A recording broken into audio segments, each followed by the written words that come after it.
వరిలో ముందుగా వచ్చే సమస్యలు మొగి పురుగు, ఆకు చుట్టు పురుగు. ఈ మొగి పురుగునే కాండతొచ్చి పురుగు అని అంటారు. ఈ మొగి పురుగు యొక్క రెక్కల పురుగు ఒక్కొక్కటి 250 నుంచి 350 దాకా ఆకుల మీద గుడ్లు పెడుతుంది.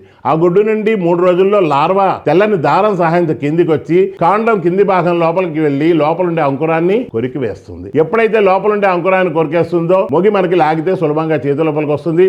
ఒక మారు మొగి వచ్చిందంటే దాని అర్థం ఏంటంటే ఇంకా దానికి పిలక అనేదే రాదు. ఆ విధంగా ఈ మొగి పురుగు అనేది పిలక రాకుండా నష్టం చేయడమే కాకుండా ఆకు చుట్టు పురుగు అనేది రెండవ పురుగు. ఈ ఆకు చుట్టు పురుగు యొక్క లార్వాలు యాక్చువల్గా అంటే తల్లి రెక్కల పురుగు గుడ్లు పెడుతుంది. ఆ గుడ్డు నుండి లార్వా దశ చిన్న చిన్న లార్వాలు బయటకు వచ్చి ఆకుల మీదనే ఉండి ఆకుల మీద ఉండే పత్రహరితాన్ని గోకి తినివేస్తాయి.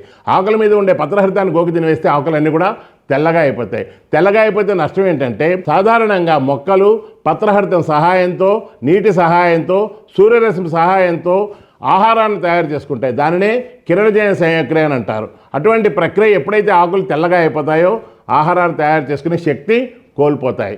ఆ విధంగా మొక్కలు కుంగి కృషించి నశించిపోయే అవకాశం ఉంది. మరి ఈ రెండు పురుగుల్ని సమర్థవంతంగా నిర్మూలించుకోవాలంటే ఏం చేయాలి? మొగి పురుగు, ఆకు చుట్టు పురుగు ఈ రెండు పురుగుల్ని సమర్థవంతంగా నిర్మూలించుకోవాలంటే సినర్జీ అగ్రోకెమికల్స్ వారి గుళికలు చాలా ప్రభావం చూపిస్తాయి. అందులో ముఖ్యంగా కార్టాప్ హైడ్రోక్లోరైడ్ మూల పదార్థం గల సిండాన్ 4G ఎకరానికి 7 నుండి 10 కేజీలు కానీ వేసినట్లయితే ఇది కూడా 3 చర్యల ద్వారా పనిచేస్తుంది. 1 తాగుడు చర్య, 2 ఉదర చర్య, 3 అంతర్వాహిక చర్య.